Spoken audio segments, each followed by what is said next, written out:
આપના લોકપ્રિય કાર્યક્રમ મહામંથનમાં આપનું સ્વાગત છે। હું છું સુદાન ગઢવી। કહેવાય છે કે અભિનેતા અને નેતા બંને સપનાઓને વેચવાનું કામ કરે છે। અભિનેતા ફિલ્મી પડે તો રાજનેતાઓ રાજકારણમાં લોકોને વાયદારૂપી સપના બતાવે છે।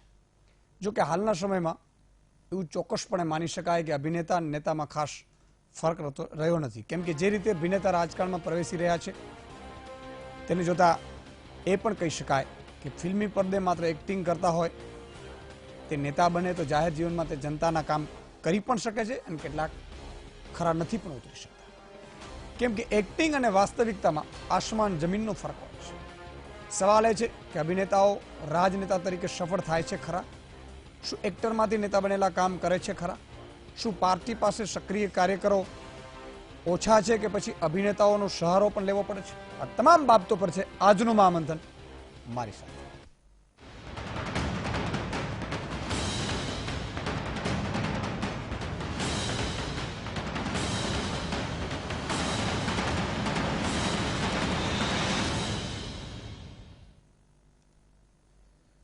ચૂંટણીને હવે ગણતરીના દિવસો બાકી રહ્યા છે।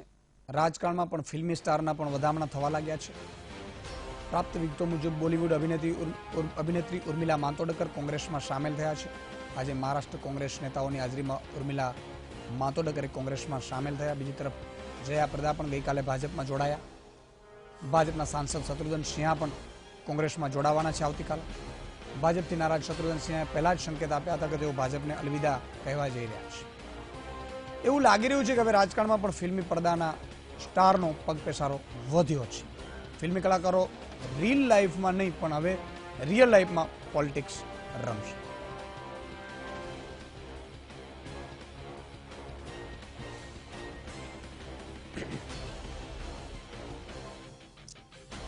જે રીતે છેલ્લા થોડા વર્ષથી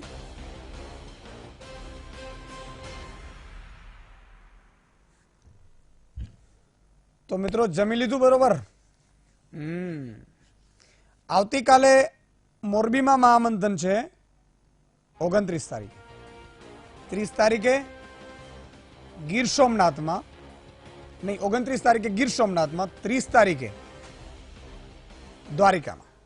એટલે આવતીકાલે મોરબી, પછી બીજા દિવસે ગીર સોમનાથ અને પછી દ્વારિકાના ભાટિયામાં। તો આપ સૌ મોટા પ્રમાણમાં જોડાજો। આજે જે આપણે ચર્ચા કરવી છે કેટલીક બાબતોની ચર્ચામાં ખૂબ મજા એટલા માટે આવશે કે તમે જોતા હશો કેટલાક અભિનેતાઓ અભિનેત્રીઓ રાજકારણમાં ઝંપલાવે છે। આમ તો વર્ષોથી છે, રાજેશ ખન્ના હોય, વિનોદ ખન્ના હોય, આ બધા, ધર્મેન્દ્ર, હેમા માલિનીને તો હમણાં પણ પાછી ટિકિટ મળી। સમજવાની કોશિશ એ કરવી છે કે કેટલાક અભિનેતા અભિનેત્રીઓ પક્ષને ફાયદો કરે છે કે નથી કરતા, કરે છે તો કઈ રીતે, નથી કરતા તો કઈ રીતે, જનતા એમને કામને લીધે ચૂંટાય છે કે પછી એમના ચહેરાને લીધે, સેલિબ્રિટીના લીધે? કારણ કે કેટલીક બાબત એવી હોય છે કે કેટલાક લોકો સફળ પણ થયા છે ખૂબ, માત્ર ચૂંટણી જીત્યા ન હોય, એક નહીં 5-5 ચૂંટણીઓ જીત્યા હોય અને સફળતાથી ખૂબ કામગીરી પણ કરી, લોકો એને ભૂલી પણ નથી શકતા। કેટલાક એવા પણ થયા છે કે જેઓ માત્ર શોભાના ગાંઠિયા પણ બની રહ્યા છે, તેઓ માત્ર રાજકારણ એટલે કે પાર્ટીમાં કહેવાતા હોદ્દેદારો બની અને જાણે કે પોતે અભિનેતા તરીકે કામ નથી કરી શકતા અથવા તો રિટાયર થાય છે તો નેતા તરીકે જામી પડે, એવી પણ એક વાત છે। હમણાં જ ઉર્મિલાબેન છે, જયા પ્રદા છે, શત્રુઘ્ન સિંહા પહેલાં પણ રહી ચૂક્યા છે, ઘણા એની પહેલાં પણ ક્રિકેટરોથી માંડીને ઘણા બધા સેલિબ્રિટીઓ આવે છે। એટલે એ આવે છે તો ઘણા સફળ પણ થાય છે, ઘણા નથી થતા, ઘણા કામ પણ કરે છે, ઘણા નથી પણ કરતા। અહીંયા પણ આપણે પરેશ રાવલને પણ આપણે જોયા હતા અમદાવાદ પૂર્વમાં। કેટલીક બાબત એવી છે કે જનતા પ્રેમથી એને સેલિબ્રિટીથી કે પછી એના કામને લઈને જોઈએ છે। આ તમામ બાબતો પર ચર્ચા કરવી છે। 4 મહાનુભાવો આપણી સાથે જોડાયા છે। રાજુભાઈ ધ્રુવ છે, ભાજપના નેતા છે, જીતુભાઈ પટેલ કોંગ્રેસના નેતા છે, જેને ગુજરાતી ફિલ્મના અમિતાભ બચ્ચન કહી શકાય એવા નરેશભાઈ કનોડિયા પણ આપણી સાથે આજે જોડાયા છે અને પરિમલભાઈ ત્રિવેદી રાજકીય વિશ્લેષક છે. નરેશભાઈની તો ખૂબ લાંબી મજળ રહી છે. નરેશભાઈ વર્ષો સુધી ગુજરાતી ફિલ્મને એક આગવી ઓળખ ન માત્ર આપી, પરંતુ આજે પણ નરેશ કનોડિયાનું નામ ગુજરાતી એક પણ વ્યક્તિના મોઢા ઉપર ના હોય અથવા તો ઓળખતા ન હોય એવું બન્યું નથી. એટલે આપણા આજે એ સૌભાગ્ય છે. મારા તો જૂના મિત્ર પણ છે અને આજે મેં જ એમને કહ્યા કે તમે ગુજરાતી ફિલ્મના અમિતાભ બચ્ચન છો, ત્યારે આજે વીટીવીમાં એમને આપણે ખાસ આવકારીએ છીએ. ચારે ચાર મહાનુભાવોમાં શરૂઆત મારે રાજુભાઈ આપનાથી કરવી છે, એટલા માટે કે જે રીતે પક્ષ છે. હમણાં મેં સપનાબેન, ઘણા બધા એમ કે સપનાબેન ને ભાઈ આપણે ગુજરાતીમાં બેન કહીએ છીએ, સપના ચૌધરી. સપનાબેન આગલા દિવસે કોંગ્રેસમાં કે જોડાવાના છીએ અમે, વાત થઈ તો ના કોંગ્રેસ સાથે ફોટા છે એ ખોટા છે, એટલે કે જૂના છે. પછી બીજા દિવસે ભાજપના મનોજભાઈ તિવારી, એ પણ આર્ટિસ્ટ છે, દિલ્હીના અધ્યક્ષ તરીકે પણ એ રહ્યા છે. તો પોલિટિકલ પાર્ટીઓને શું રાજનેતાઓ ને અભિનેતાઓની જરૂર પડતી હોય છે કે પછી ખરેખર કેટલાક સક્રિય રીતે કામ કરીને સફળ થાય છે કે પછી એનાથી પાર્ટીને વજન પડતું હશે કે લોકો એકઠા કરવામાં એને સરળતા રહેતી હશે? શું પાર્ટી જોતી શું હશે? કામ જોતી હશે કે પછી એના ટૂંકમાં એક રેલીઓ કરવી હોય, સભાઓ કરવી હોય તો આ આર્ટિસ્ટ આવે તો એને જોવા લોકો આવે તો એક ભીડ થઈ જાય? શું ગણતરી હશે રાજુભાઈ?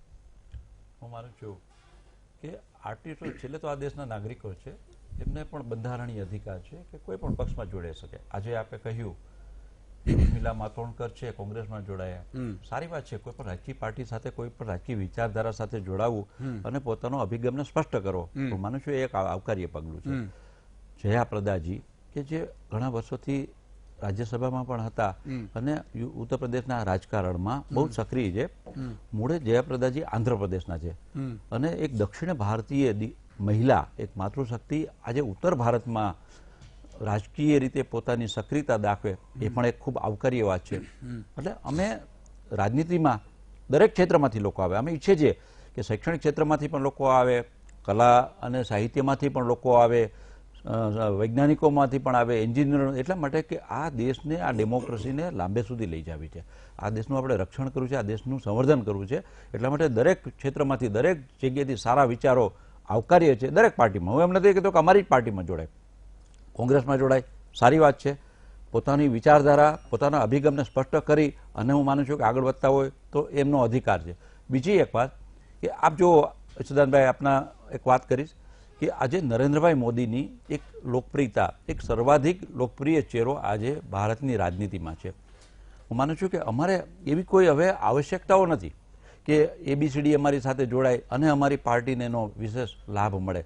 પરંતુ આજે કોઈ પક્ષની વિચારધારાને સ્વીકારી અને જો ભાજપમાં જોડાતું હોય તો 100% અમે એમને આવકારીએ છીએ અને અમે એનો સાથ લઈ અને એની શક્તિ, એમની આવડત, એમની નિષ્ઠા, સમાજના દેશના હિતમાં કેટલો એનો ઉપયોગ થઈ શકે એ પ્રમાણે એને કામગીરી પણ આપીએ છીએ. અને હું માનું છું કે આજે વિનોદ ખન્ના, એ પ્રૂવડ હિમસેલ્ફ કે વિનોદ ખન્નાએ ગુરુદાસપુરમાંથી ખૂબ ઉત્કૃષ્ટ કામગીરી કરી, સંસદ સભ્ય તરીકે, મંત્રી તરીકે પણ ખૂબ સારી કામગીરી કરી. આપ જુઓ, આજે મનોજ તિવારીની આપે વાત કરી તો મનોજ તિવારી એક ભોજપુરી અભિનેતા છે, સાથે આજે દિલ્હી પ્રદેશ ભારતીય જનતા પક્ષના અધ્યક્ષ છે અને ખૂબ સફળ વ્યક્તિત્વ છે. તો હું માનું છું બાબુલ સુપ્રિયો એક ગાયક કલાકાર છે, બંગાળમાંથી છે અને આજે બંગાળમાં ડાબેરીઓ અને તૃણમૂલ કોંગ્રેસની વચ્ચે એ માણસ જે રીતે રાજનીતિમાં સક્રિય રહી અને લોકોની સેવા કરે છે, તો હું માનું છું કે એ ફિલ્મ ફ્રેટર્નિટીમાંથી પણ લોકો સારા અને મજબૂત મનોબળવાળા આવતા હોય છે. અને એ લોકો, જે લોકો, આપણે અમિતાભ બચ્ચનનો જ વાત કરીએ તો અમિતાભ બચ્ચન રાજીવ ગાંધીના મિત્ર, સાથે દૂન સ્કૂલમાં ભણેલા લોકો, અને અમિતાભ રાજીવ ગાંધીના આગ્રહના કારણે આજે હેમવતી નંદન બહુગુણાની સામે અલ્હાબાદમાં ચૂંટણી લડ્યા, ચૂંટણી જીતા પણ ખરા.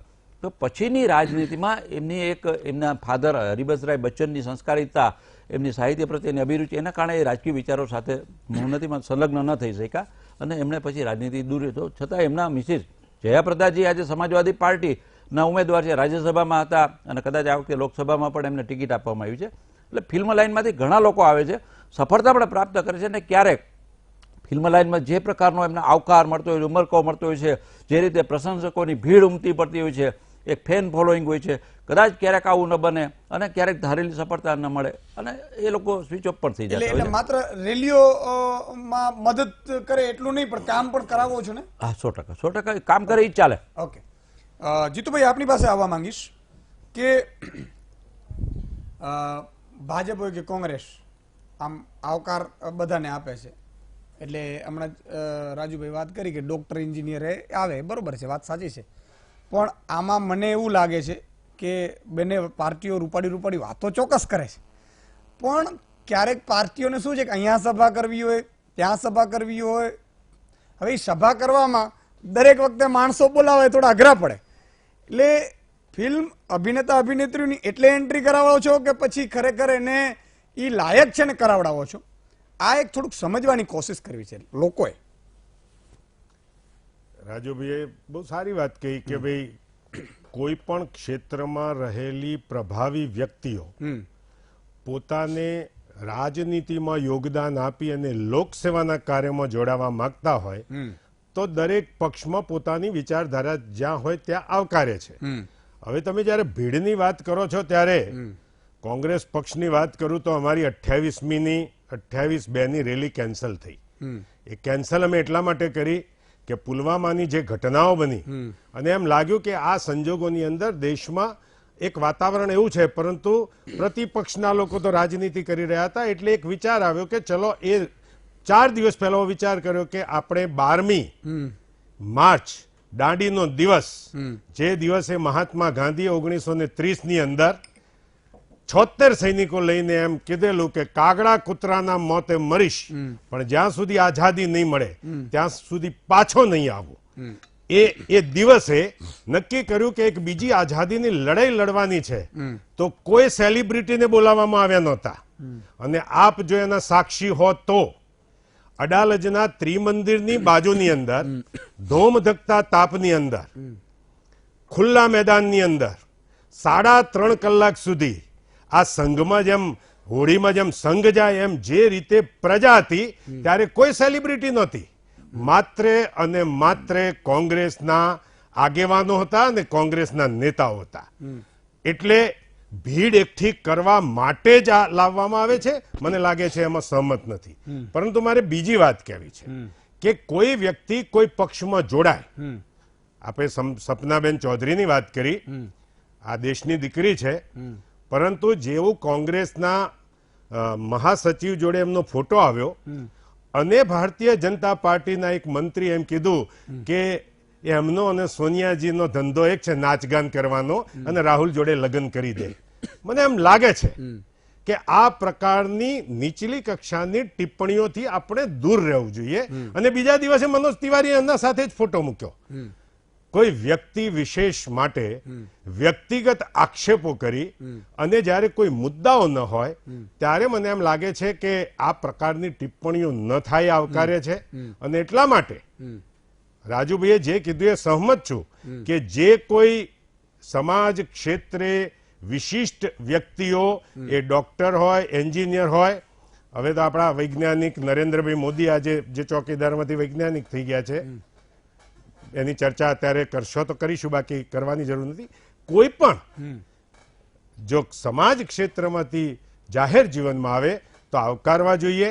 અને આવકારતી વખતે બને ત્યાં સુધી વ્યક્તિગત ટીકા ટિપ્પણીઓથી આપણે દૂર રહી અને જ્યાં કઈ ગયા હોય કદાચ ટેકો ના આપી શકીએ પણ એમના વિશે અભદ્ર વાણીની અંદર આપણે ક્યારે ન કરવું જોઈએ એવું બહુ સ્પષ્ટપણે. બિલકુલ. પણ આ ટૂંકમાં ઉર્મિલાબેન ને નગમાબેન ને છે એ ટૂંકમાં એ તમારે નગમાબેન તો ક્યારના છે. નહીં, એટલે એ માત્ર રેલીઓ માટે હજુ તો ક્યાં રેલી? આ 12મીનું તમે આપ એના સાક્ષી છો. લાખોની સંખ્યામાં બપોરે 3.5 કલાક મોડા હતા. ગુજરાતમાં પાછું, અને ગુજરાતની અંદર, અને એ બી નરેન્દ્રભાઈના અને અમિતભાઈના વિસ્તારની અંદર.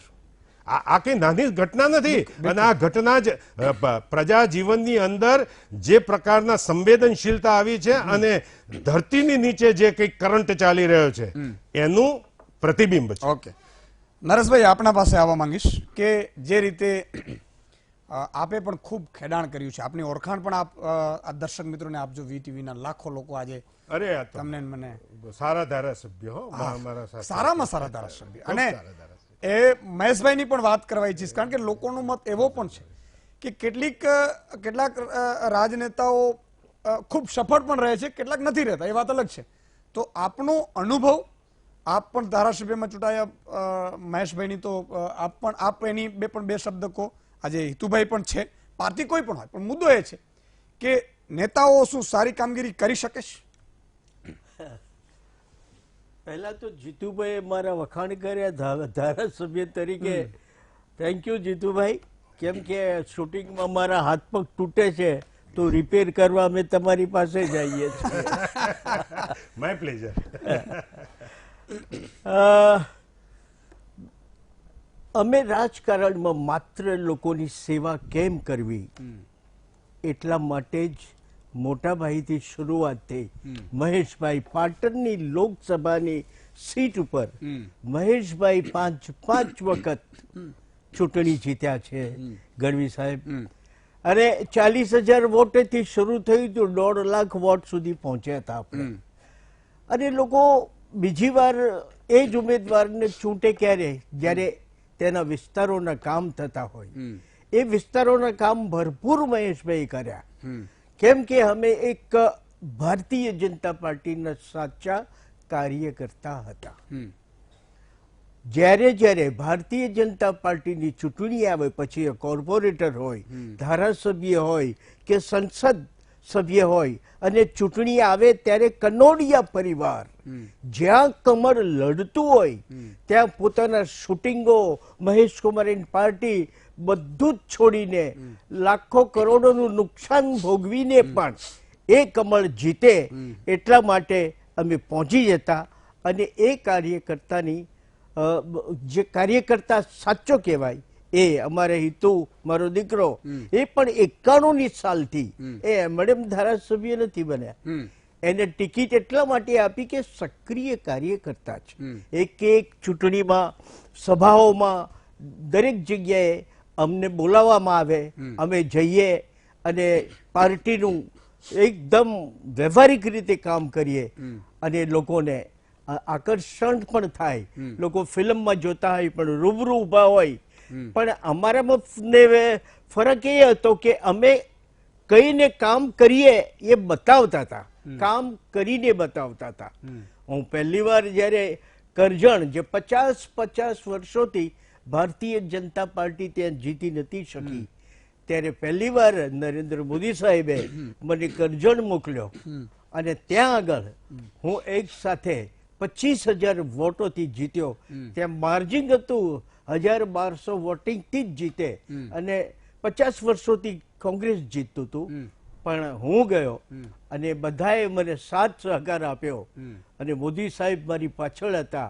હું ત્યાં આગળ 25,000 વોટેથી જીત્યો અને મેં વચન આપ્યું હતું કે હું જીતીશ તો કરજણની સિટીની જનતાને હું નર્મદાનું મીઠું પાણી આપીશ. અને યશુદાનભાઈ એ મીઠું પાણી મેં આપ્યું હતું. એટલે અત્યારે હિતુ કનોડિયા ઈડરની અંદર જે ધારાસભ્ય બન્યા છે, એમણે 1 વર્ષની અંદર એટલા બધા કામો કર્યા છે.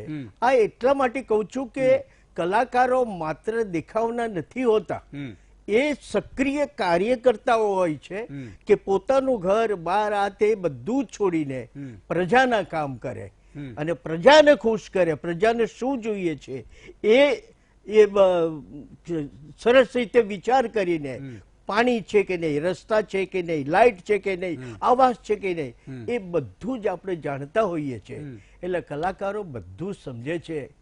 ખાલી અમસ્તા કલાકારો સરકારમાં કલાકારો કામ પણ કરે છે, કામ જ કરે છે પણ નહીં. અચ્છા, અદ્ભુત વાત છે. પણ નરેશભાઈ ને લોકોની ઈચ્છા હશે એક ડાયલોગ તમારી ઓળખાણનો, ઓઢણી. ઓહો, હા, એક થઈ જાય. આમ તો જો ભાઈ પૈસા લીધા વગર હું કઈ કરતો નથી. પણ આ જનતા છે ને એ તમને પૈસા નહીં આપે, આશીર્વાદ આપશે. આ મહામંથનમાં આશીર્વાદ મળે છે. અરે મહામંથનમાં આવવા માટે મહામહેનતે મહામંથનમાં આવ્યો છું. બ્રાહ્મણ હોય ને યશદાનભાઈ, બ્રાહ્મણ હોય એ જનોઈથી ઓળખાય, નેતા હોય એ ખેસથી ઓળખાય, ડોક્ટર હોય એ સ્ટેથોસ્કોપથી ઓળખાય, પણ આ તમારો નરેશ કનોડિયો ઓઢણીથી ઓળખાય. ઓઢણી ઓઢું ને ઉડી ઉડી જાય. ક્યાં વાત. આપની ડિમાન્ડ પૂરી કરી સાહેબ. નહીં નહીં, બિલકુલ દર્શકોની. એટલા માટે થોડું તમે આ વાત એ કરીને થોડી રમૂજ પણ આવી જાય, કારણ કે મહામંથનના દર્શકો બહુ ભારે પણ નથી, એને વચ્ચે વચ્ચે વચ્ચે વચ્ચે તમામ પ્રકારનો રસ છે, 9 પ્રકારનો હોય. એમાં હાસ્ય રસ આવી જાય, વીર રસ આવી જાય, આ બધી વસ્તુઓ છે એ આપવી જોઈએ. અને એમાં સમસ્યાઓ તો ખાસ. પરિમલભાઈ, આપની પાસે આવવા માંગીશ કે જે રીતે નરેશભાઈએ તો વાત કરી, પણ એ કેટલાક લોકો અપવાદ પણ છે, એની વાત સાચી છે. મહેશ સુધી પાટણને પ્રતિનિધિત્વ કર્યું હતું, નરેશભાઈ કર્યું છે, હિતુભાઈ પણ અત્યારે કરી રહ્યા છે, એ પરિવાર બાદ પણ કરીએ કદાચ તો બહાર પણ જઈએ માની લો કે, તો એક વસ્તુ છે કે કેટલાક નેતાઓ એ અભિનેતા હોય તો એ માત્ર પોતાના જે સેલિબ્રિટીનો છે એ પાર્ટીનો ઉપયોગ કરતા હોય, બધી બાકી કામમાં એટલો સમય ન આપી શકતા, એવું બની શકે? જો ઈસુદાનજી, આ ટ્રેન્ડ છે ને એ ભારતના રાજકારણમાં આનો 2 રીતે ઉપયોગ થાય છે. પણ આની ક્રેડિટ જો કોઈને આપવી હોય ને, રાજકારણમાં ખરેખર એક્ટર કો કે પબ્લિક સેલિબ્રિટી કે જે સોસાયટી માટે કામ કર્યું તેની શરૂઆત સાઉથ ઇન્ડિયાથી થઈ, અને એની ક્રેડિટ એમજી રામચંદ્રનને જાય. ખૂબ લાંબા સમય સુધી એમના નામ આગળ કોઈ આવે તો ટકે નહીં, કોઈ પાર્ટી ના ટકે. પછી જયલલિતાજીનો વારસો આવ્યો, એનટી રામારાવ પર તમે જુઓ, આ નામ ભૂલવા ના જોઈએ. પણ એ બધા કેવા એક્ટરો હતા કે એમના જમાનામાં ફિલ્મમાં પણ આગળ હતા, અને જ્યારે ફિલ્મને તિલાંજલિ આપીને જ્યારે રાજકારણમાં આવ્યા ત્યારે એવી રીતે સેટ થયા કે એમની જગ્યા કોઈ પણ રાષ્ટ્રીય પક્ષ, પછી કોંગ્રેસ હોય કે ભાજપ હોય, આજે પણ તમે સાઉથમાં જુઓ કે પ્રાદેશિક પક્ષો એટલું કાઠું કાઢ્યું છે, જેમ નરેશભાઈએ કહ્યું એ પ્રમાણે કામ કરી રહે કે એમની જગ્યા કોઈ લઈ નથી શકતું. એટલી જ આજે હેસિયત રજનીકાંતની પણ છે. આ એક વાત થઈ. કેટલાક કિસ્સામાં તમને યાદ કરાવું કે જ્યારે રામાયણ અને મહાભારતની લોકપ્રિયતા સમગ્ર ભારતમાં ટોચ ઉપર હતી, ત્યારે ભારતીય જનતા પાર્ટીએ દીપિકા ચીખલિયાજીને બરોડાની ટિકિટ આપી, એમપીની. કદાચ અહીં બેઠેલા મારા મિત્રો કહે છે એ જીતી ગયેલા. એક તો દીપિકા ચીખલિયા ગુજરાતી હતા, પણ અરવિંદભાઈ ત્રિવેદી, રામ, પછી અરુણ ગોવિલ જે રામ બન્યા હતા, અને નીતિશ ભારદ્વાજ. ભારતીય જનતા પાર્ટીને એ વખતે ગ્રોઈંગ ટાઈમ હતો, એ વખતે એટલા બધા લોકો ભારતીય જનતા પાર્ટી તરફ નહોતા. એ વખતે આ બધા કલાકારોની લોકપ્રિયતાને ભારતીય જનતા પાર્ટી ઉપયોગ કર્યો, અને સીટ પણ મેળવી, જીત્યા પણ ખર્યા. મતલબ એવો થયો કે કેટલાક રાજકીય પક્ષો એવા છે કે જે કલાકારોની લોકપ્રિયતાને પોતાના કન્વર્ઝન ઓફ પ્રોગ્રેસ, મતલબ કે સીટ વધારવામાં પણ સફળ થયા છે, એમાં ખોટું બી નથી.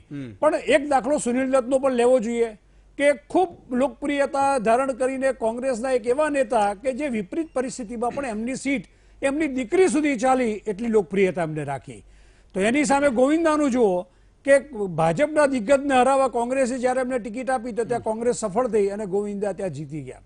કુલ મળીને એક વાત જે રાજુભાઈએ કીધું એ વિચારવું જોઈએ કે તમામ સેલિબ્રિટી જ્યારે પોતાના એક્ટિંગના અસ્તકાળમાં હોય છે, મતલબ કે એમનું માર્કેટ જ્યારે ઢીલું હોય છે, ત્યારે એ જ્યારે રાજકારણમાં આવીને આ જગ્યાએ કેશ કરતા હોય અને એમને જગ્યા બી મળતી હોય, તો એ લાંબો સમય સુધી જો એમાં નરેશભાઈએ કહ્યું કે રૂપિયા પણ મૂકીને એમને સેવા, સાચી સેવા કરે અને બધું મૂકી દેવું પડે, મોટા મોટા એટ્રેક્ટિવ કોન્ટ્રાક્ટ બી મૂકી દેવા પડે, આ કામ એવું છે, એમાં કોઈ ઓપ્શન હોતો નથી, તો એ ટકી શકે છે. પણ પેરેલલ કરવા જાય, આપણે કહીએ 2 પૈડાની ગાડી ચલાવે તો એ નથી ટકતા. એટલે જ અમિતાભજીએ રોલ બેક કર્યું, જય પ્રદાજી ટકી ગયા અને જય ભાદુરીજી ટકી ગયા. કુલ મળીને રાજકારણની અંદર આજે તમામ ક્ષેત્રની હસ્તીઓ આવે છે, એના 2 કારણ છે. પહેલા એ સેવાના ભાવથી પણ આવતા હતા.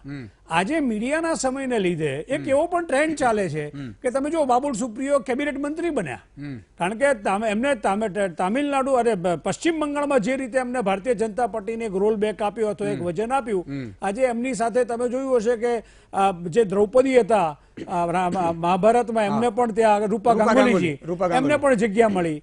તો એક સમય છે, બપ્પી લહેરીજીને પણ ત્યાં આગળ ટિકિટ આપી દીધી, હારી ગયા. કુલ મળીને મને લાગે છે કે એક રીતે રિસ્કી છે, એક રીતે બ્લેસિંગ એન્ડ ડિસગાઇડ જેવું છે. રિસ્કી એ રીતે છે કે જો આવા કોઈ પણ પ્રકારના લોકપ્રિય રાજેશ ખન્નાજીનું તમે જોયું તો આપણે ત્યાં ઉભા રહ્યા હતા લોકસભાની ગાંધીનગર સીટ ઉપર. કુલ મળીને મને એવું લાગે છે કે આને લીધે જે સિલેક્શન ઓફ કેન્ડિડેટમાં દરેક પાર્ટી જો નરેશભાઈ જેવા સાચા હિત રક્ષકને જો ચૂંટણીમાં ઉભા રાખશે તો એ ખૂબ સારી વાત ગણાશે અને એક સાચો નેતા, સાચો સમાજ સેવક મળશે. પણ માત્ર એક સીટને કન્વર્ટ કરવા માટે, +1 કરવા માટે કે +10 કરવા માટે જો કોઈ પણ પાર્ટી લાવશે તો એ માત્ર તમે જોશો સાહેબ. મારે તમને એક બીજી વાત પણ કેવી છે ઈસુદાનજી, તમારે એ પણ એક ચર્ચા કરવી જોઈએ આજે કે લોકસભામાં અને રાજ્યસભામાં આવી જેટલી સેલિબ્રિટી આવે છે સાહેબ, તમે જોયું છે કે એમની હાજરી ઉપર પ્રશ્ન થાય છે. બિલકુલ પરેશ રાવલ ઉપર એમને પણ કેટલા હાજરીની પ્રશ્નો ઉઠાયા એની ચર્ચા થાય છે. એમના મત વિસ્તારમાં જઈને કેટલી વાર ગયા, કેટલી વાર લોકોને મળ્યા, કારણ કે એ લોકો એટલા લેવલ સુધી નીચે નથી આવી શકતા. એ અઘરી વાત છે. એ લેવલ સુધીના નેતા બનવું એ બહુ મોટી વાત છે. રાજકારણમાં માત્ર બધું રૂડું નથી હોતું, એ રાજુભાઈ ને જીતુભાઈ કહે છે.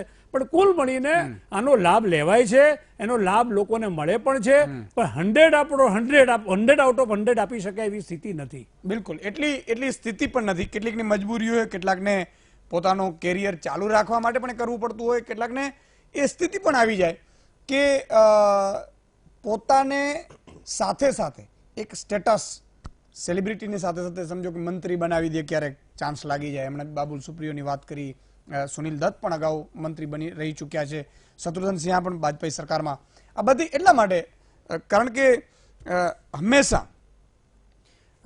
જ્યારે તમારી પાસે સંપત્તિ હોય એટલે સત્તાની લાલસા જાગે. આ એક પ્રકારની એવી પણ છે, પણ જો કામ કરો તો એ બધી પોસિબિલિટી છે, નહીં તો પછી એમાં ખોવાઈ જવાની પણ વાત છે. રાજુભાઈ, ફરીથી આપની પાસે આવવા માંગુ છું કે એક વાત કે જે રીતે હમણાં ઘણી બધી ચર્ચા આપણે કરી, પણ તમારી પાર્ટીમાં જે લોકો આવે છે એનો રિવ્યૂ કરાય છે ખરું કે ભાઈ આ માણસે કેટલું કામ કર્યું, કેટલી હાજરી પૂરી, વિધાનસભા હોય કે લોકસભા હોય? કારણ કે અલ્ટિમેટલી જનતાનો હિત છે એ બહુ જરૂરી છે. જનતાના પ્રશ્નો કેટલા ઉઠ્યા એ પણ મહત્વનો છે.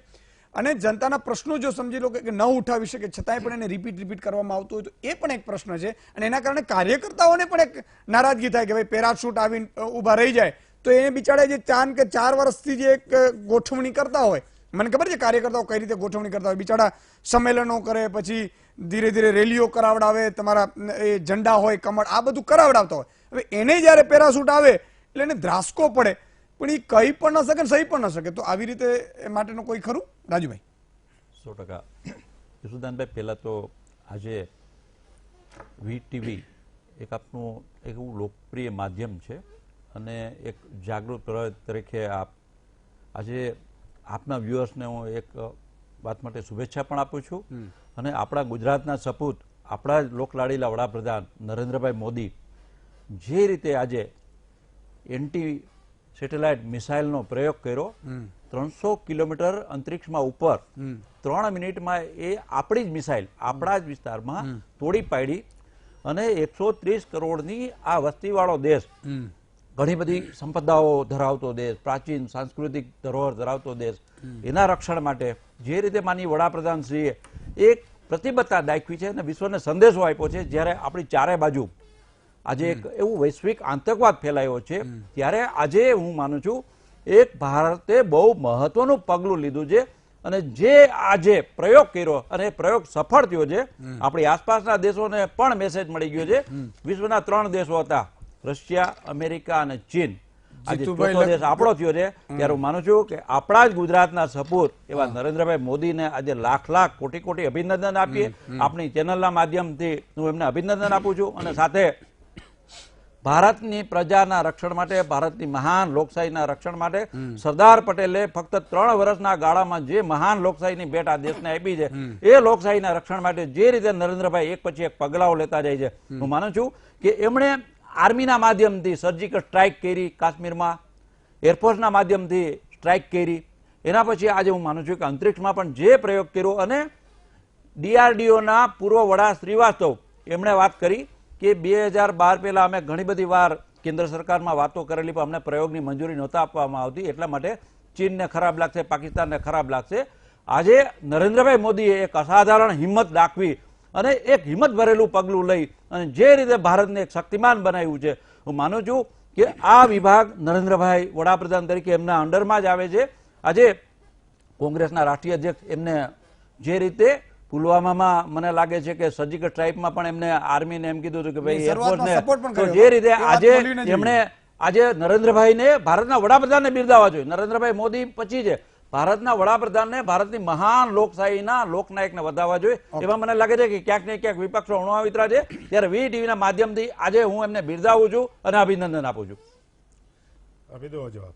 આપી દો, પણ મારો જવાબ નહીં, થોડો નહીં, 30 જવાબ સેકન્ડમાં આપી નહીં, દો. મારો 30 હા, સેકન્ડ પૂરેપૂરો જવાબ આપી નહીં, નહીં, દો. આપો, બરાબર. પણ એક 30 સેકન્ડ મારા પ્રશ્નોનો જવાબ તો લઈ લો પ્રશ્નનો તમે. જવાબ. હું એમ કહું છું કે આ બધાને નોટ કરો છો કે નહીં એના માર્ક્સ અમે આ અભિનેતાઓએ? બધાની જો બે વસ્તુ છે સુદાનભાઈ. એક તો મીડિયા એટલું જાગૃત છે કે હવે કોઈ પણ રાજકીય પાર્ટીના કોઈ પણ રાજકીય નાના મોટા બૂથથી માંડીને લોકસભાનો સભ્ય હોય કોઈ આમ કે ને કે અજાગૃત રહી શકે એવું વીટીવી નથી. બરોબર કરી રહ્યું ટૂંકમાં. 100% તમે જે રીતે અમારી ઉલટ તપાસ કરો છો, જે રીતે તમે અમને એક આમ કે ને કે તમારું રડાર નિખારતાથી કહું, જે રીતે દરેક લોકપ્રહરીઓ લોકસેવકો ઉપર ફરે છે એમને એક જવાબદેહી બનાવે છે. હું માનું છું કે રિવ્યુ 100% થાય છે અને અમારી પાર્ટી, અમારો ધારાસભ્ય, અમારો નગરપાલિકાનો સભ્ય, અમારો ગ્રામ પંચાયતનો સરપંચ કે સભ્ય કે તાલુકા પંચાયત કે જિલ્લા પંચાયત કે વડાપ્રધાન કે મુખ્યમંત્રી, આજે એના દરેકના કામની અમે નિરીક્ષણ કરીએ છીએ, એની સમીક્ષા પણ કરીએ છીએ. એટલા માટે કે અમે મીડિયામાં ક્યાંય ઊંડા ન ઉતરીએ જવાબ આપવામાં, એટલે 100% અમે રિવ્યુ કરતા જ હોઈએ.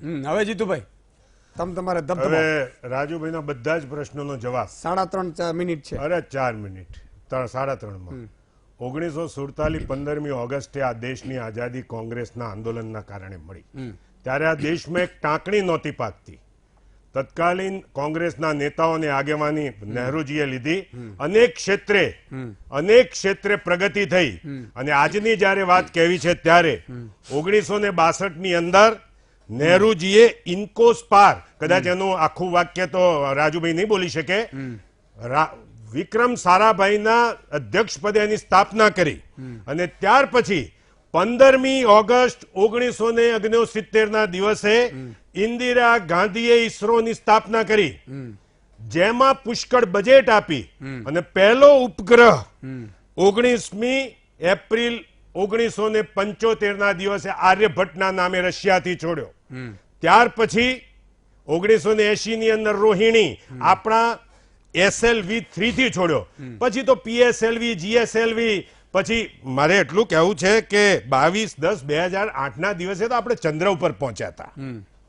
5/11/2013 ના દિવસે મનમોહન સિંહજીએ એક માર્સ યાન ઉડાડ્યું અને મોદી સાહેબ આવ્યા 24મી સપ્ટેમ્બર 2014 ત્યારે ત્યાં પહોંચી ગયું હતું. આ બધાની કોઈ વિવરણ કોઈ વડાપ્રધાન કરવા નહોતા બેઠા. એટલે આભાર માનવો જોઈએ કે નહેરુનો આભાર માનો, ઇન્દિરાજીનો આભાર માનો કે જેમણે, અને મારે યાદ કરાવવું છે કે 23/9/2017 ની યુનોની 72મી સભાની અંદર આપણા વિદેશ પ્રધાન આદરણીય સુષ્માજીએ જે ભાષણ આપ્યું છે, એમણે એમ કીધું છે કે 60 વર્ષમાં અમે ઈસરો બનાવી, IIM બનાવી, IITs બનાવી, એઇમ્સ બનાવી, અને તમે પાકિસ્તાને શું કર્યું? આ બધું જ આ દેશની પ્રજાની મહેનતથી તત્કાલીન નેતાઓએ કર્યું છે. એમણે કેવળ રાજ્યના નામ, શહેરોના નામ નહોતા બદલ્યા, આખા દેશના નામ બદલ્યા. કેક નથી કાપી, એમણે દેશ કાપી નાખ્યો છે. જેવા વડાપ્રધાન બન્યા 26મી મે 2014 ના દિવસે નવાઝ શરીફના આમંત્રણ આપી દીધું. ત્યાર પછી 25મી ડિસેમ્બરે ત્યાં જઈને બિરયાની ખાઈ આવ્યા. રશિયાથી આવતા હતા તો વચ્ચે ઉતરી જે ગઈ અને શાલ અને સાડીનો વ્યવહાર કર્યો. અને ત્યાર પછી મારે એમ કહેવું જોઈએ કે હમણાંની ઘટના આ દેશના, દુનિયા જ્યારે કમ્પ્યુટર યુગમાં જતી હતી અને એક આશાસ્પદ વડાપ્રધાન જ્યારે આ દેશને યુવાન મળ્યા, ત્યારે દુનિયાની સાથે પકોડા યોજનાને બદલે કમ્પ્યુટર આપવાની, ભાઈ મને બોલી તો જાય. નહીં, હું બોલતો નથી. નહીં, કમ્પ્યુટર મને બોલી લે તો પછી બોલતો નહીં. આ વચ્ચે ગાયનું પછી 30 સેકન્ડ છે. રાજુભાઈ મારી વાત પૂરી કરી દેવા દો. 30 સેકન્ડ છે. ના, ત્યારે સામ પિત્રોડા જેવા જેણે કમ્પ્યુટર આપ્યું અને જેણે આ દેશને દુનિયાને સાથે મૂક્યા, એને એક ખાલી પ્રશ્ન એક વૈજ્ઞાનિક તરીકે પૂછો તો એને દેશદ્રોહી કરવા, હું એમ કહું છું કે ભારતીય જનતા પાર્ટી વિશ્વકર્મા સમાજનું માફી માગે. અને મારે કહેવું છે કે એના બીજા દિવસે છુપે છુપે તમને લવ લેટર લખ્યો છે. પુલવામાની ઘટના એ આપણી નિષ્ફળતા છે. 8મી તારીખે એમ કહેવામાં આવે છે કે આ આર્મીને જો ખસેડશો તો આતંકવાદી હુમલો થવાનો છે, એટલે તમે એરથી એને ખસેડો. આર્મીને ખસેડવા માટે કેટલાક નીતિ નિયમો છે. તમે માનવાના છે. અને જે માનવાનો કોણ છે? માનવાનો આદિલ કોણ છે? મારદાનો આદિલ કોણ છે? તો તમે જે સ્ટોન પેલ્ટર જેને છોડેલા રાજભાઈ પેલ્ટરને માર્યો. ઓકે, મને લાગે છે કે જીતુભાઈ, હવે બીજો જીતુભાઈ પુલવામાએ તમારી નિષ્ફળતાની જીતુભાઈ, જીતુભાઈ ટર્ન આવશે, ટર્ન આવશે. સૈનિકો થયા છે. એના માટે મિત્રો એક નાનકડા વિરામનો સમય થયો છે. અને એક પાણી, બંને માનવો પાણીને ચાનો ઘૂંટડો ભરો. વીટીવીની બંને માનવો વીટીવીને ઘૂંટડો ચાયની કરો. મિત્રો નાનકડો વિરામ બાદ તુરંત મળીએ છીએ, ક્યાંય જતા નહીં. વિરામ બાદ દર્શક મિત્રો ફરીથી આપનું સ્વાગત છે. શું વાત છે, તમારે ફોન લાઈનમાં જોડાવું? કાંઈ વાંધો નહીં, એક ટર્ન લેવા દો, પછી આપણે ફોન લાઈન ચાલુ કરીશું, કાંઈ વાંધો નહીં. પણ મહાનુભાવો આજે બહુ સારા છે. સાથે સાથે આપણે સમસ્યાને લઈને એ મુદ્દા હશે, તમે કહેજો, તમારું મત આપી શકશો. એકવાર હું ટર્ન લઈ લઉં. ફરીથી નરેશભાઈ આપની પાસે આવવા માંગીશ કે સામાન્ય રીતે જ્યારે કેટલાક લોકો ચૂંટણીમાં ટિકિટ લઈ લે અભિનેતાઓ, તો બીજી વારે ચૂંટાઈ જાય, ત્રીજી વારે ચૂંટાઈ જાય, ચોથી વારે ચૂંટાય, એવાય પણ દાખલાઓ છે. તો શું એના ભાષણોથી થતો હોય કે કામથી થતું હશે?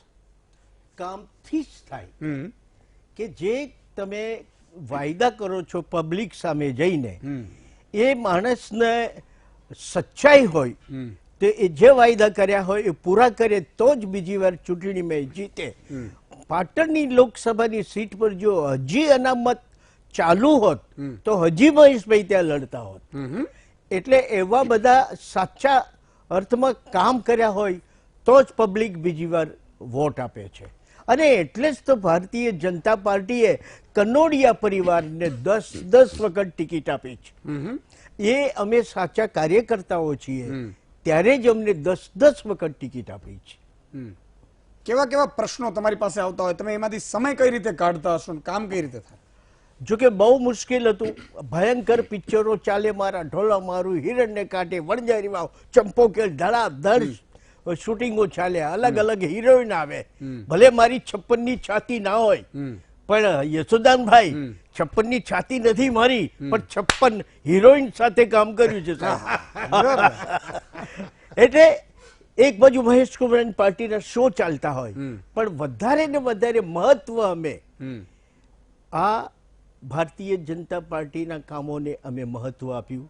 મેં મહેશભાઈ, મોટાભાઈ, અત્યારે મહેશભાઈ તો એમને પેરાલિસિસ થયું છે, એ અત્યારે ખાટલાવશ જ છે. અમે એમની સેવા કરીએ છીએ. તમે એક સાચા લક્ષ્મણ બનીને રહ્યા છો, એ પણ હકીકત છે ભાઈ. અને હેતુભાઈ પણ એ રીતે અમારી સાથે સાથે એ પણ મહેનત કરી રહ્યા છે ઈડરમાં.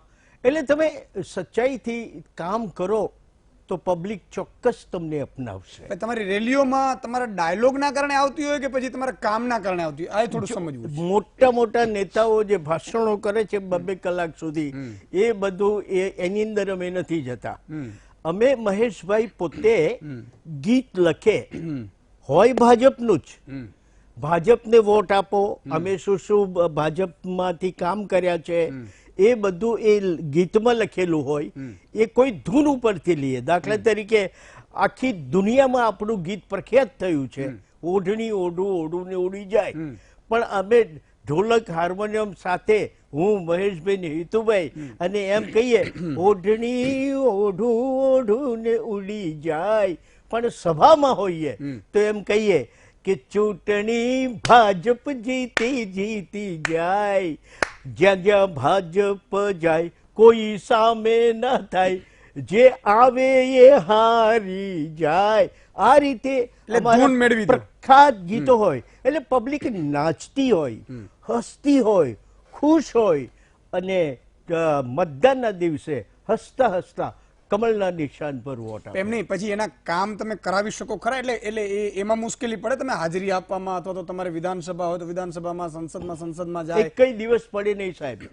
મહેશભાઈને સંસદમાં એક દિવસ પડે નહીં, અમારે વિધાનસભામાં એક પણ દિવસ પડે નહીં. અમે બિલકુલ સક્રિય રીતે અમે કનોડિયા પરિવાર અમે ફરજિયાત અમે ભાજપની સાથે અને કામ સાથે. ઓકે પરિમલભાઈ, તમારી પાસે આવવા માંગીશ કે આમ તો નરેશભાઈએ વાત કરી અને કદાચ કનોડિયા પરિવાર એમાંથી મેં કહ્યું એમ કે કામ કરતું હોય અને બાકાત પણ હોય અને વર્ષોથી ચૂંટાતું હોય એટલે સ્વાભાવિક છે કે એ લોકસભામાં રાજ્યસભામાં જવું એ બહુ ઇઝી હોય કે ભાઈ ચૂંટાયા વગર જાય, જ્યારે લોકસભાની બેઠક છે એ તો ચૂંટાઈને જવી પડે અને એક કે બે વાર એકવાર ટિકિટ તમને એમને મળી શકે કદાચ સેલિબ્રિટીને કારણે, પણ ઘણા લોકો એવા હોય કે માત્ર ને માત્ર એ કહેવા પૂરતી જગ્યા રોકીને બેઠા હોય અભિનેતાઓ. આવું પણ થાય છે જેના કારણે એ કામ પણ નથી થતું છતાં જનતા એને પાછી ચૂંટી પણ લેતી હોય. આવું કેમ બનતું હશે? બહુ એટલે ખૂબ જ તમે ઇન્ટેલિજન્ટ પ્રશ્ન કર્યો. એનું કારણ કહું કે 1960માં નહેરુજીએ પૃથ્વીરાજ કપૂરને નોમિનેટ કર્યા લોકસભામાં. તમે જોયું હશે કે વડાપ્રધાનને નોમિનેશનના પાવર હોય છે. સચિન તેંડુલકરને બી કરેલા છે,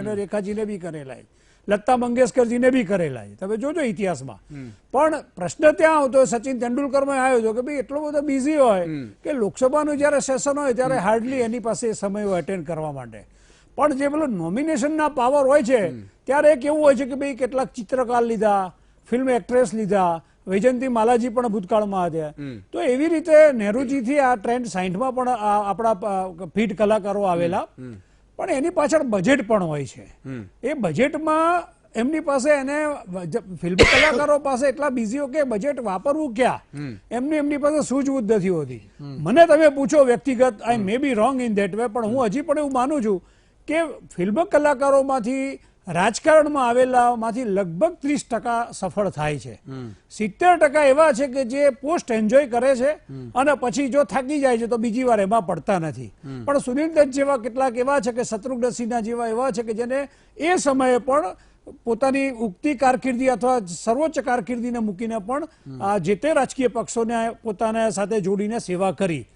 હવે જે નવા કલાકારો આવે છે તમે જુઓ આજે જે જોડાય એમાંથી ભોજપુરીમાં હોય તો એને વિચાર કરે કે ભાઈ હરિયાણા આજુબાજુ જ્યાં ભોજપુરી પિક્ચર ચાલતા હોય, ઇવન આ સપના ચૌધરીજી માટે બી ચાલ્યું હતું કે ભાઈ જો આવે તો એને ટિકિટ આપી દેવી. કુલ મળીને એવું હોય કે જે વિસ્તારમાં જે ભલે લોકલ હીરો હોય, પ્રાદેશિક હીરો હોય, ત્યાં એમના તામિલ હોય તો તામિલ અને ગુજરાતી હોય તો ગુજરાતી, પણ એ જ્યાં એની લોકપ્રિયતા હોય એની બહાર જો એને ટિકિટ આપવામાં આવે, મતલબ કે મહારાષ્ટ્રના કોઈ મહારાષ્ટ્રીયન અભિનેતાને ગુજરાતમાં આપે તો એ સફળ નહીં થાય. પણ જે બોલિવૂડનો છે એ આખા ઇન્ડિયામાં જશે. એક જમાનામાં અમેરિકામાં રોનાલ્ડ રેગન, ક્રિસ્ટન, આર્નોલ્ડ સાવરનાર્જર, આ બધા એક્ટર એવા હતા કે જે પોતાની જેને કહેવાય પૂરી દુનિયામાં દબદબો હતો તો પણ એ ગવર્નર અને પ્રેસિડેન્ટ બનેલા છે અને એનો આપણે ત્યાં અનુકરણ થાય છે. પણ આ દાજી જવાય એવી વાત છે.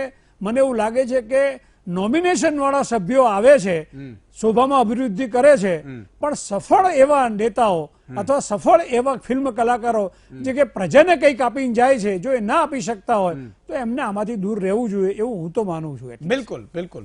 રાજુભાઈ, તમારે જવાબ આપવો એ આપો.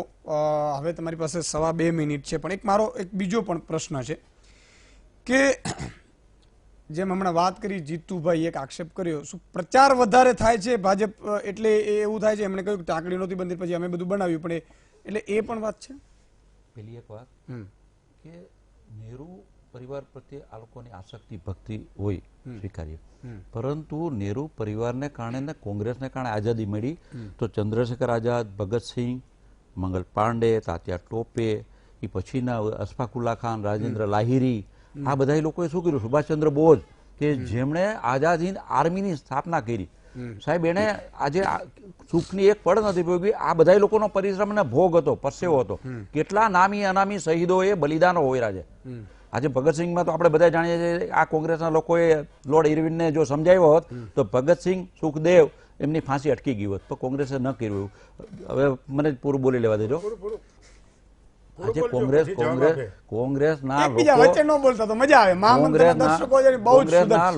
છે ને સાહેબ, હવે ક્યાં સુધી તમે આ મિથ્યાભેનમાં રાખશો? તમારો રાજવંશી પરિવાર છે, તમને મુબારક, પણ ભારતની સાથે આઝાદ થયેલું જાપાન, દક્ષિણ કોરિયા, બાકીના દેશો ક્યાં પહોંચ્યું? પાકિસ્તાનને જવા દે, પાડોશી દેશ ભારતના કારણે, પંડિત નહેરુની ઢીલી નીતિના કારણે પાકિસ્તાન આટલું મોટું. શું કામ? કે કાશ્મીર વખતે સરદાર પટેલની સલાહને અવગણી અને નહેરુ પ્રશ્નને યુનોમાં લઈ ગયા. બાકી હતું તો ચાઇના અને સિક્યુરિટી કાઉન્સિલમાં ભારતને જે સભ્ય પદ જોન એફ કેનેડી આપવા માંગતા હતા એ પંડિત નહેરુએ ભારતની પ્રજાના ભારત દેશના ભોગે આજે એને આપ્યું. અને એના કરતા મોટી વાત સરદાર પટેલની વારંવારની ચેતવણી હતી કે તિબેટ ચીન ખાઈ જશે, તાત્કાલિક કાંઈક કરો. દલાઈ લામા ભાગીને આવવું પડ્યું. આજે ચીન તિબેટને હડપી ગયું. આજે આપણે આસપાસના પાડોશી દેશોમાં અસલામતી એટલી વધી છે કે એવે સમયે એવું માનીએ છીએ ખરા કે વિકાસ તો કોંગ્રેસના રાજમાં પણ કર્યું તો છે. વિકાસ કોંગ્રેસના રાજમાં થયો હોય ને તો 72 વર્ષ પછી અમે સત્તા પર જ ન હોય. ભારતની પ્રજા એમનાથી હતાશ થઈ ગઈ છે. આ ભ્રષ્ટાચારી લોકોએ દેશને વેચવામાં બાકી નથી રાખ્યું. આજે પૂર્વ ભારત ચીન ખાઈ ગયું. આજે એક એક જગ્યા જો ઇન્દિરા ગાંધીની વાતો કરે છે. બાંગ્લાદેશ વખતે 90,000 યુદ્ધ કેદીઓને ઝુલ્ફિકાર અલી ભુટ્ટોને શા માટે પાછા આપ્યા? શા માટે તમે કાશ્મીરની સમસ્યા સોલ્વ ન કરી? ત્યારે તો સંપૂર્ણપણે પાકિસ્તાન તમારા અંડરમાં હતું. તમે લોકોએ તમારી કોંગ્રેસની ઢીલી નીતિના કારણે જે દેશને નુકસાન કર્યું છે એ નુકસાન ભરપાઈ થઈ શક્યું નથી. ઓકે રજભાઈ, સબુ ઘણી બધી બાબત કીધી, પણ એક દર્શક મિત્ર છે, પછી વિરામ લઈ લો ને પછી તમારો ટર્ન આવશે ચોક્કસ. જીતુભાઈ કોઈ ના બધું પાકું, એમાં કોઈ સવાલ નહીં. નહેરુથી શરૂ કરીને બિલકુલ 2.5 મિનિટ તમને આપવામાં આવશે. એક દર્શક મિત્ર છે આણંદથી, દેવેનભાઈ. જી દેવેનભાઈ. ઈસુદાનભાઈ બોલો બોલો. અરે તમને કરોડ જય માતાજી. જય માતાજી. કરોડ બોલો બોલો સર. અરે હું તો સાહેબ પહેલા મારા નસીબ માનું છું અને તમારી જોડે ઘણા દિવસ ટ્રાય કર્યો પણ આજે વાત કરી.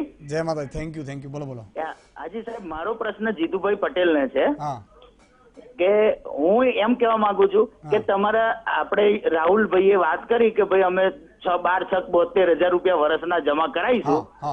તો મારે એટલું જ કેવું છે કે જો પૈસા ખાતામાં જમા કરાવવા હોય અને ચૂંટણી આવે ત્યારે જ પૈસા, તો એના કરતા એમ વાત કરો ને કે વિકાસ ઉપર કે કોઈ એવી ઉદ્યોગો સ્થાપો કે કોઈ એવી ગાઈડલાઈન આપો કે આપણા છોકરાઓ બેકાર ના લે. એ જ વસ્તુ હું ભાજપને પણ કહેવા માંગુ છું કે એવું કંઈક કરો કે આપણા જે છોકરાઓ વિદેશ જતા રહે છે રોજગારી મળે એટલે જાતે ઉભા થઈ મળે અને આપણું જે ધન છે, યુવા ધન છે, એ આપણા ભારતની ધરોહર છે, વિદેશમાં જઈને ત્યાંના ગવર્મેન્ટને આવક કરાવે. એના કરતા અદ્ભુત વાત કરી દેવેનભાઈ. સમય ઓછો છે પણ અદ્ભુત તમે વાત કરી ખૂબ જ. અને આના માટે વીટીવી કોન્ક્લેવ પણ કરી રહ્યું છે કે વિઝન વગરની પાર્ટીઓ છે કે શું, કે વિઝન છે કે નહીં. આ તમામ બાબતો પર આવીશ.